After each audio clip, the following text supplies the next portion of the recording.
vamos a darnos cuenta que en algunos casos todo aquello que se considera como mandato general es considerado como un principio. Pero incluso también hay reglas específicas que son llamadas principios.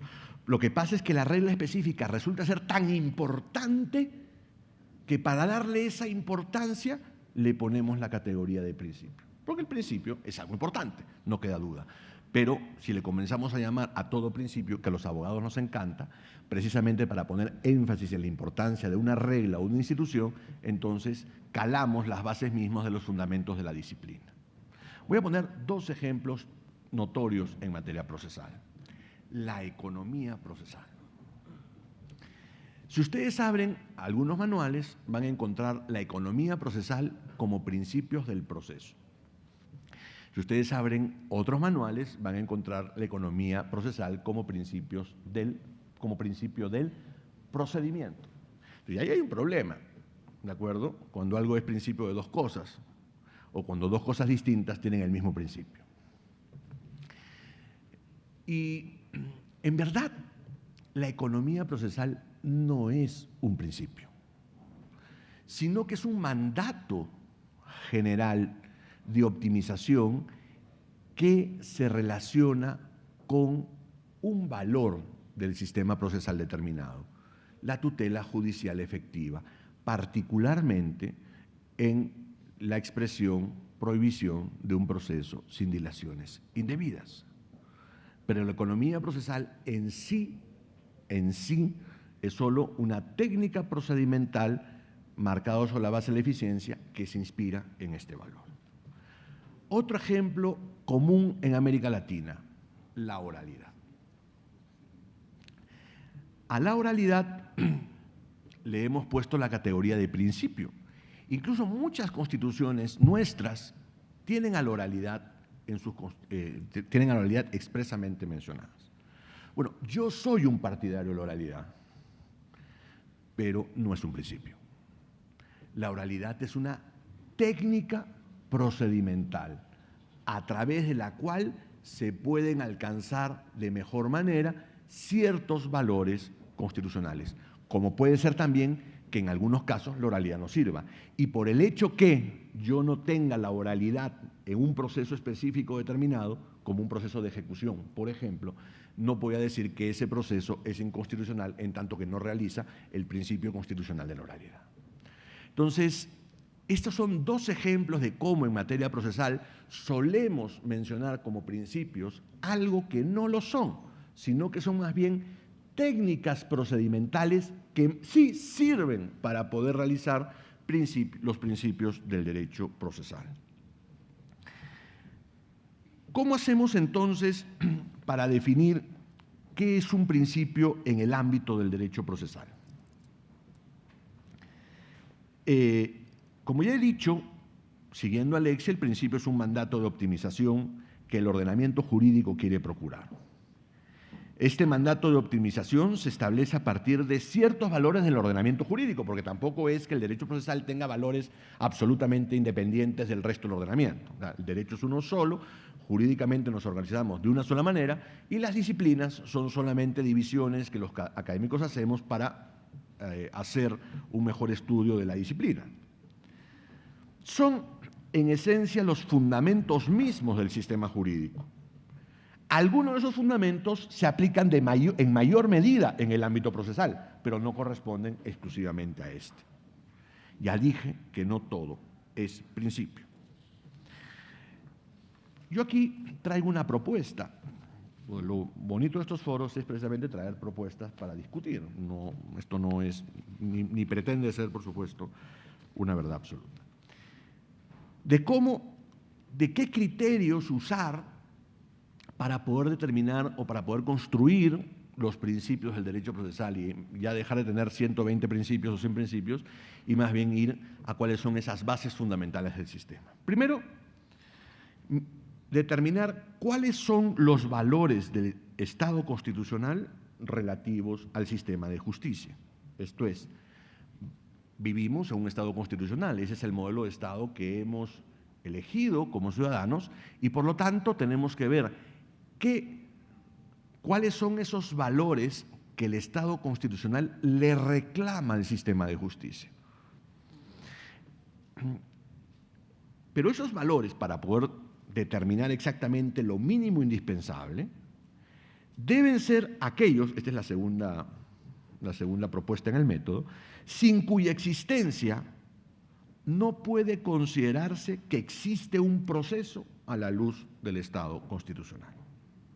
Es decir, que la presencia de estos valores resultan trascendentales para identificar algo como proceso en el Estado constitucional. En tercer lugar, en atención a ello, estos valores y principios deben ser la justificación de todos los procesos, de todas las reglas y de todas las demás instituciones procesales que diseñemos. Y en último lugar,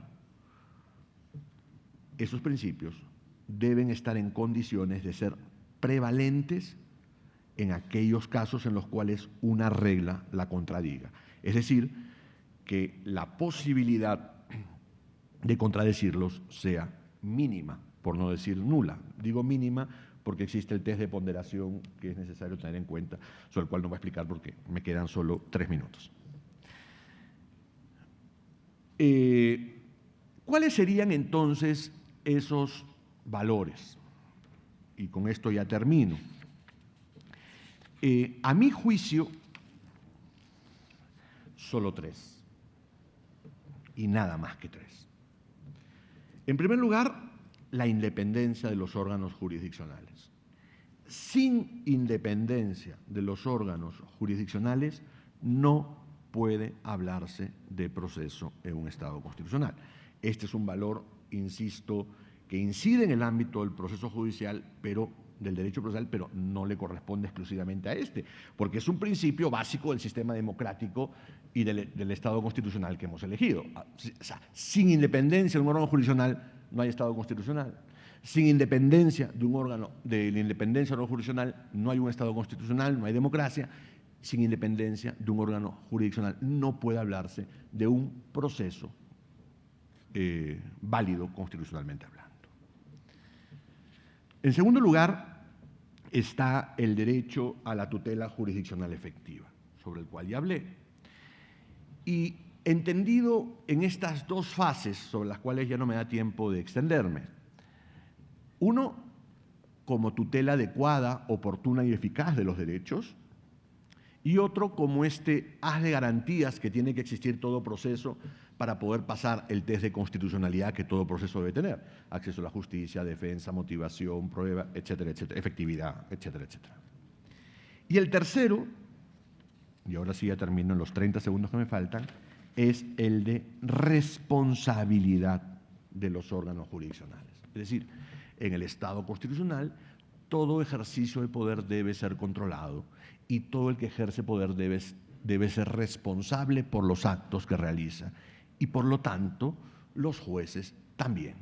Con lo cual, si no existe independencia de los órganos jurisdiccionales, si no existe tutela judicial efectiva y si no existe responsabilidad de los jueces, no puede hablarse de un proceso en el Estado constitucional. Eso quiere decir que estas serían las 3 bases fundamentales del proceso bajo este paradigma y en consecuencia que absolutamente todas las reglas que diseñemos tienen que adecuarse a la satisfacción y cumplimiento de este paradigma, porque sólo así alcanzaríamos el respeto de este bien superior que todos queremos como sociedad, la dignidad de la persona humana. Muchas gracias.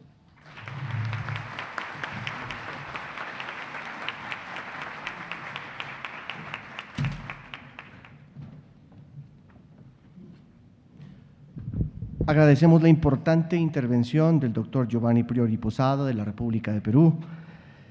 Me permitiré anunciar a continuación nuestra próxima conferencia, no sin antes informar a nuestro distinguido auditorio que el día lunes 16 de abril, en el auditorio Luis Santander Benavides de la Universidad de Nariño, en Toro Bajo, a las 3 p.m., se realizarán importantes disertaciones sobre el derecho del consumo con la presencia del señor Superintendente de Industria y Comercio, el doctor Pablo Felipe Robledo. Invitados todos a este importante evento, entrada gratuita para todos. De la misma manera, es importante informar que una vez finalizadas las conferencias en esta jornada de la tarde, se procederá a la premiación de las competencias 3 y F para finalizar este importante Congreso de Derecho Constitucional que hoy nos atiende. Bien, las hojas de vidas de todos los expositores, tal y como se lo ha informado a lo largo de este Congreso, se encuentran en las agendas y en las memorias del evento. Favor consultarlas para cualquier inquietud que se presente sobre ellas. Bueno, vamos a dar la bienvenida a la doctora Teresa Rodríguez de las Heras Bayel. Ella viene de España, expondrá ejercicio y tutela de los derechos fundamentales en la sociedad digital, el papel de las plataformas electrónicas y la función de los intermediarios digitales, motivos para la reflexión. Démosle la bienvenida con un fuerte aplauso.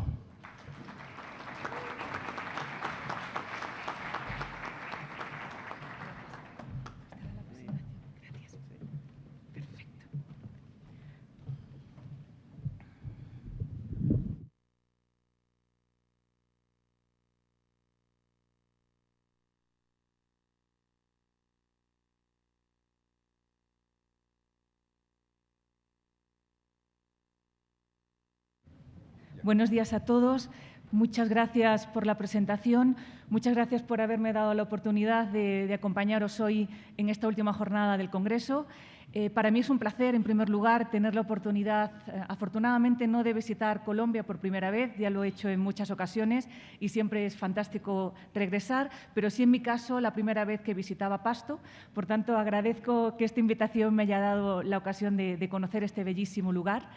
Quiero, en primer lugar, agradecer en particular al doctor Cárdenas la invitación para participar en este congreso y a todo el equipo del Centro de Investigaciones que ha hecho, la verdad, esta organización de mi visita pues, extraordinaria, cómoda, fácil y llena de atenciones. Así que muchísimas gracias.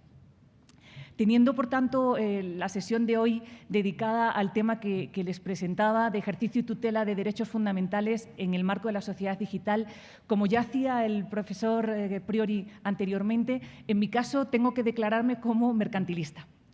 Y como mercantilista abordo el problema que hoy nos ocupa como una mercantilista atenta, preocupada en parte, pero sobre todo absolutamente fascinada por el impacto que la tecnología digital está teniendo en nuestra sociedad, en cómo desarrollamos nuestra vida, en cómo construimos una economía, en cómo educamos, en cómo impartimos justicia, en definitiva, en cómo estamos transformando nuestra sociedad en una auténtica sociedad digital. Y cuando hablo de tecnología, implica hablar de muchas cosas. Naturalmente, hablar de Internet, hablar de redes sociales, pero hablar también de inteligencia artificial, hablar también de robotización, hablar sin lugar a duda de Internet de las cosas. Es decir, todo ese ecosistema de tecnología digital que está ayudándonos a construir lo que probablemente sea el cambio cultural, social e histórico más importante del desarrollo del ser humano. Y en este contexto, ¿cómo conectar esta preocupación, esta fascinación que tengo por el impacto y la transformación digital con un congreso sobre derecho constitucional? ¿Cuál es la conexión?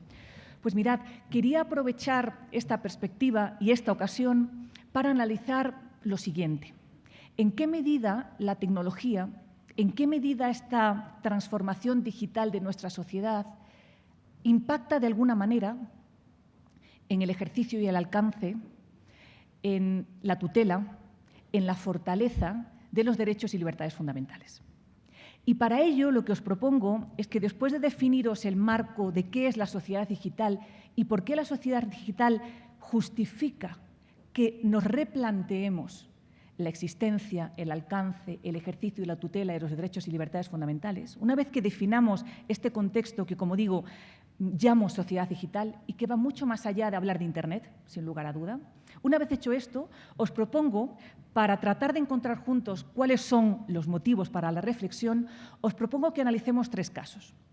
En primer lugar, vamos a hablar de en qué medida la libertad de expresión encuentra en la red, encuentra en la sociedad digital un campo de cultivo idóneo para su ejercicio libre o quizá para la emergencia de nuevas limitaciones, nuevos controles, nuevas prohibiciones que analizaremos en un momento.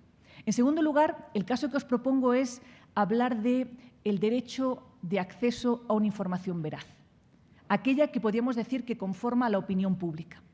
¿Y en qué medida esta conformación de la opinión pública puede estar puesta en riesgo con este fenómeno que se ha hecho tan, desgraciadamente, tan popular como son las llamadas noticias falsas o fake news? Y el tercer tema que les propongo es hablar de protección de datos personales y privacidad. ¿En qué medida nuestra privacidad, nuestra intimidad en el espacio digital está expuesta a nuevas oportunidades, nuevos desarrollos o, por el contrario, está sujeta a nuevos riesgos que hay que controlar? Y me gustaría en este punto conectar esta cuestión de la privacidad con uno de los derechos que en Europa probablemente está en el centro del debate, el llamado derecho al olvido o derecho a ser olvidado. Pues bien, con este planteamiento, si os parece bien, os propongo en primer lugar partir de la siguiente concepción. Mirad, permitidme, aunque suene extraordinariamente teórico y quizá un poquito filosófico, pero dadme un minuto para definiros qué significa hablar realmente de sociedad digital. Mirad, cuando hablamos del impacto que tiene la tecnología en nuestras vidas, no quiero que estéis pensando que me refiero a la posibilidad de estar utilizando teléfonos inteligentes, la posibilidad de enviar email o de presentar demandas a través de una plataforma electrónica. En realidad, hablar del impacto que la tecnología digital tiene en nuestra sociedad actual es muchísimo más profundo. En realidad, lo que estamos haciendo, lo que estamos viviendo, es un proceso no solo de transformación, sino un proceso de migración digital. Es decir, fijaos, estamos empezando a hacer cosas, educación, acceder a la cultura, comprar y vender, financiarnos, interactuar con los amigos, escribir de manera colectiva. Todo eso lo estamos empezando a hacer ya en el espacio digital. Es decir, la sociedad digital lo que implica, y esto me parece que es absolutamente disruptivo, es que estamos progresivamente transfiriendo, migrando objetos, personas, mercados, aulas, pasillos de un museo, ventanillas de una administración pública, están migrando progresivamente del espacio físico, del de los átomos, al espacio digital. Y esto es absolutamente esencial para entender de qué hablamos cuando hablamos de sociedad digital. Estamos hablando de una sociedad que se desarrolla íntegra o parcialmente en un espacio diferente. Y este espacio diferente es diferente porque tiene características distintas. Y entender esto nos va a permitir, entonces sí, reflexionar sobre si nuestros derechos y libertades fundamentales encuentran en la sociedad digital un espacio idóneo para su ejercicio libre y la eficaz tutela, o por el contrario, es un espacio cargado de amenazas, cargado de riesgos, cargado de limitaciones sobre nuestros derechos fundamentales. Y mirad, ¿por qué os digo que esta sociedad digital que estamos creando, por qué os digo que es diferente? Pues mirad, yo creo que la sociedad digital tiene 4 coordenadas, como las coordenadas norte-sur, 4 coordenadas que definen esta sociedad como una sociedad diferente a aquella en la que hasta ahora venimos desarrollando de manera regular nuestra actividad social, económica, educativa y artística. ¿Por qué? En primer lugar, fijaos, todo lo que hay en la sociedad digital es digital. Parece una obviedad, pero es tremendamente importante darnos cuenta de esto. Fijaos, cuando hablamos de una cosa tan importante como nuestro yo digital, nuestra identidad digital, significa que todo aquello que hasta ahora asumimos o vinculamos a rasgos físicos, a conocernos, a ir vestido de una determinada manera, a comportarse de una determinada forma, todo eso se transforma en digital, se transforma en información. Es decir, vuestra identidad digital no es solo aquello que hayáis decidido revelar en vuestra cuenta de Facebook, En vuestra cuenta de Facebook habéis decidido dar una serie de datos que naturalmente definen vuestro perfil digital, pero no solo. Vuestro perfil digital es qué vídeo veis en YouTube. Vuestro perfil digital es qué periódicos leéis online. Vuestro perfil digital es qué amigos tenéis en Twitter. Vuestro perfil digital es qué tipo de productos compráis en eBay. ¿Y por qué digo esto? Porque cuando hablemos dentro de unos minutos de privacidad y protección de datos personales, os vais a dar cuenta que precisamente por el hecho de que todo lo que está en la sociedad digital, es decir, es información digital, es mucho más fácil combinar datos, agregar datos, realizar perfiles, combinar cuántas veces has visto un determinado vídeo en YouTube con tus gustos o preferencias de música para que recibas una información o una publicidad personalizada sobre un nuevo concierto que se celebra en Bogotá. Todo eso conforma una cosa a la que hasta ahora no estábamos tan acostumbrados porque la tecnología existente no lo permitía, que es la personalización plena y absoluta de los contenidos y las ofertas en la red. Todo podría estar personalizado para cada uno de nosotros. ¿De acuerdo con qué? Con lo que la propia red presume que nos gusta, que nos interesa, que observamos con más atención, que leemos regularmente. De ahí se va perfilando nuestra identidad digital. En segundo lugar, mirad, la sociedad digital, precisamente porque está construida sobre la red de Internet, es fundamentalmente descentralizada. Es ubicua. ¿Qué quiero decir con ubicua en este contexto? Lo que quiero decir es que, a diferencia de lo que estamos acostumbrados en el estudio, podríamos decir, positivista o objetivo de la ley, nosotros tenemos una conexión con un territorio determinado. Estamos aquí, estamos en Pasto. Y esto implica aplicación de la legislación colombiana y probablemente competencia de los jueces colombianos. Hablando de una manera, naturalmente, muy simplona. Pero conectamos las cosas con un lugar. Las cosas ocurren en un lugar. ¿Estáis de acuerdo? Sin embargo, si yo os pregunto que uno de vosotros nos visita en Madrid el próximo año, se lleva un teléfono que tiene con un número inglés porque ha hecho un posgrado en Londres. Estando de viaje por Europa, a pesar de que está en Madrid, pero quiere viajar a Italia, sube a su cuenta de Facebook un comentario que desgraciadamente es un comentario que podría considerarse injurioso sobre un tercero. Ese tercero es un mexicano que está de viaje en Francia y el comentario se refiere a unas empresas que tiene en el norte de Argentina. Y yo os pregunto, ¿dónde ha ocurrido este hecho? ¿Qué ley le aplicamos para interpretar si este comentario es efectivamente injurioso? ¿Dónde se han producido los daños? ¿Qué juez es competente? ¿Os dais cuenta? Es decir, hablar de la sociedad digital implica desconectarnos de una lógica geográfica sobre la que hemos construido nuestro derecho. La competencia judicial, la legislación aplicable y muchas otras cosas. Las cosas ocurren literalmente en la red, en el espacio digital. Y claro, a los efectos de determinar ejercicio, tutela de derechos fundamentales, inmediatamente seréis conscientes de que esto tiene un impacto clarísimo y muy relevante. Pero dejadme que termine con las otras dos coordenadas de la sociedad digital.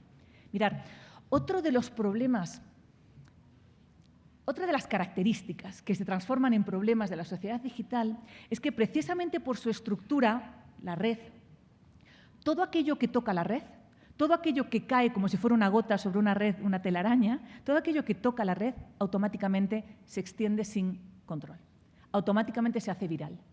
¿Y esto por qué es importante? Porque, por ejemplo, aquellos que estudiéis con más detenimiento el derecho de la responsabilidad civil, inmediatamente percibiréis que uno de los elementos clave de los problemas que ocurren en el marco de la red es que los daños suelen convertirse en daños masivos, daños difícilmente reparables, daños incontrolables. Una fotografía que se sube a Facebook es una fotografía de la que has perdido el control, por mucho que decidas retirarla dentro de 10 minutos. Dentro de 10 minutos se ha visto 6 millones de veces. Se ha distribuido y retuiteado otras 10 millones de veces. Y probablemente se haya descargado en 6 millones de computadoras. Bien, esos daños que son virales. Y esta viralidad cambia completamente la dimensión del problema. Y en particular, en la tutela de los derechos fundamentales, cambia absolutamente la dimensión de la que estamos hablando. Y por último, un elemento más. Cuando queremos plantearnos quién facilita y quién protege nuestros derechos fundamentales, el problema en la sociedad digital es que no hay un tribunal internacional. No hay ni siquiera un sistema jurídico plenamente global. No hay un gobierno que pueda decidir sobre la gobernanza de Internet. Es multicéntrico. Hay multitud de gobiernos, instituciones, operadores, organizaciones regionales que tienen que ver, de alguna manera, con cómo se tutelan y ejercitan los derechos en la red. Nuevamente esto nos cambia completamente el elemento de referencia. Ya no es me tutela mi Estado como ciudadana española que soy, me tutelan mis jueces como ciudadano colombiano que soy. Es que estoy completamente en otro espacio, en el espacio digital, en la sociedad digital, en el que ya no tengo esta referencia.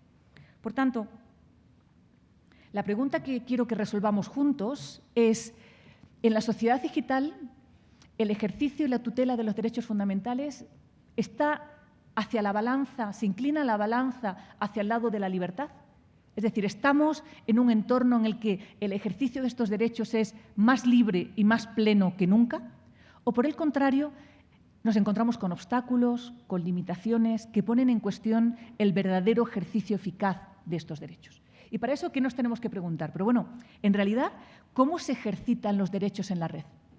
¿Cómo ejercitáis, por ejemplo, vuestro derecho a decidir? Vuestra libertad de expresión. ¿Cómo la ejercitáis? ¿A través de qué? Enseguida os diré una cosa. La red no es una red abierta en la que vosotros desde vuestra computadora de casa, de manera libre, decís, no, yo ejercito mi libertad de expresión publicando posts todos los días. No. Como vamos a ver en un momento, para que tu ejercicio sea pleno, requieres formar parte de una comunidad digital. Es decir, ahora enseguida os lo cuento, requieres formar parte de una plataforma electrónica. Si no, probablemente tu intervención en la red es completamente residual, es completamente invisible. Enseguida os lo cuento. La segunda pregunta es, ¿quién facilita el ejercicio de los derechos en la red? Y, por tanto, ¿quién los tutela? Y, en tercer lugar, ¿cómo se protegen? ¿Cómo se protegen si estamos en una sociedad en la que no hay jueces internacionales para estas cosas, en la que no hay un gobierno único para proteger el ejercicio de los derechos fundamentales? ¿Cuál es la respuesta a estas tres preguntas? Pues mirad, esto que veis aquí, YouTube, Facebook, Twitter, LinkedIn, TripAdvisor, es en realidad la única referencia organizativa que tenéis en la red para ejercitar y tutelar vuestros derechos. ¿Qué quiero decir con esto? Mirad, ¿recordáis cuando, por lo menos en Europa lo vivimos con especial cercanía e intensidad, cuando se produjo lo que se ha venido denominando la primavera árabe? La primavera árabe, gran parte de su impacto y su dimensión real en la sociedad fue gracias al uso de las redes sociales. Se convocaban manifestaciones, se ejercían los derechos de libertad de expresión y asociación gracias al uso de cuentas de Facebook, de cuentas de Twitter, de cuentas de LinkedIn. Por tanto, ¿cómo se ejercen los derechos en la red? A través de plataformas electrónicas. Nuestro ejercicio depende de la visibilidad, de la fortaleza, del impacto real que le dan las plataformas electrónicas. ¿Y por qué os digo esto? Porque ¿cuál fue la respuesta de los gobiernos más reacios a este tipo de movimientos sociales? Cerrar cuentas de Facebook e imponer a este tipo de plataformas controles para evitar que este tipo de opiniones tuvieran una viralidad como esperaban. Es decir, dependemos de la red. Si vosotros ahora mismo queréis declarar vuestra opinión sobre cualquier tema controvertido en vuestro país, ¿cómo llegáis a un público relevante? A través de una plataforma. Podéis, como no, abrir una página web personal a la espera de que alguien os busque, os encuentre y tenga algún interés en leer vuestra página. Si no estáis en una red, no tenéis público real. ¿De acuerdo? Por tanto, dependemos de estar en una plataforma. Y esto enseguida entenderéis por qué os lo cuento aquí, porque cuando nos preguntamos quién tutela el ejercicio de los derechos fundamentales, nos plantearemos en qué medida las políticas y estrategias de este tipo de plataformas pueden implicar facilitar el ejercicio de estos derechos o, por el contrario, limitarlos de manera discriminatoria o inadecuada. Pues bien, vamos a los tres ejemplos que os propongo. En primer lugar, vamos a tratar de analizar este marco teórico que os proponía para darnos motivos para la reflexión en relación con tres temas. El primero, como os contaba, la libertad de expresión y las plataformas electrónicas. En segundo lugar, el acceso a la información y las noticias falsas. Y en tercer lugar, la protección de nuestra privacidad y el llamado